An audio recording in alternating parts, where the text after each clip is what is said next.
ಹಿರಿಯ ಸಾಹಿತಿ ಪತ್ರಕರ್ತರಾದ ನಾಡೋಜ ಪಾಟೀಲ್ ಪುಟ್ಟಪ್ಪ ಅನಾರೋಗ್ಯ ಹಿನ್ನೆಲೆಯಲ್ಲಿ ಕಿಮ್ಸ್ ಆಸ್ಪತ್ರೆಯಲ್ಲಿ ದಾಖಲಾಗಿದ್ದು, ರಾಜ್ಯ ಗೃಹ ಸಚಿವ ಬಸವರಾಜ ಬೊಮ್ಮಾಯಿ ಅವರು ಕಿಮ್ಸ್ ಆಸ್ಪತ್ರೆಗೆ ಭೇಟಿ ನೀಡಿ ಆರೋಗ್ಯ ವಿಚಾರಿಸಿದ್ದಾರೆ. ಆರೋಗ್ಯ ವಿಚಾರಿಸುವ ಮೂಲಕ ಪಾಪು ಕುಟುಂಬಸ್ಥರಿಗೆ ಧೈರ್ಯ ತುಂಬಿದ್ರು. ನಂತರ ಅವರು ಆರೋಗ್ಯದ ಕುರಿತಂತೆ ವೈದ್ಯಾಧಿಕಾರಿಗಳಿಂದ ಮಾಹಿತಿ ಪಡೆದುಕೊಂಡು ವೈದ್ಯರ ಜೊತೆಗೆ ಸಮಾಲೋಚನೆ ನಡೆಸಿದ್ದಾರೆ.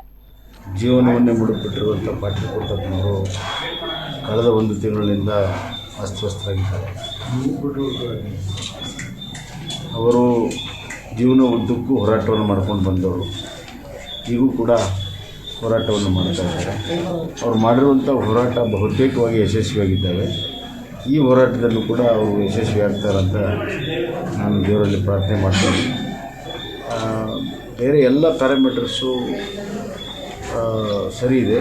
ರೆಸ್ಪಿರೇಷನ್ ಉಸಿರಾಟದ ತೊಂದರೆ ತೀವ್ರವಾಗಿದೆ ಮತ್ತು ಕೆಲವು ರಕ್ತ ಮಂಜುಗಟ್ಟಿರುವಂಥ ವಿಷಯ ಸ್ವಲ್ಪ ಗಂಭೀರವಾಗಿದೆ. ಕಿಮ್ಸ್ ಡಾಕ್ಟರು ಕಳೆದ 1 ತಿಂಗಳಿಂದ ಭಾಳ ಶ್ರಮ ವಹಿಸಿ ಭಾಳ ಕಾಳಜಿ ಮಾಡಿ ಒಳ್ಳೆಯ ರೀತಿಯ ಟ್ರೀಟ್ಮೆಂಟನ್ನು ಭಾಳ ಅತ್ಯಂತ ಉತ್ತಮವಾದಂಥ ಟ್ರೀಟ್ಮೆಂಟನ್ನು ಅವರು ಕೊಟ್ಟಿದ್ದಾರೆ.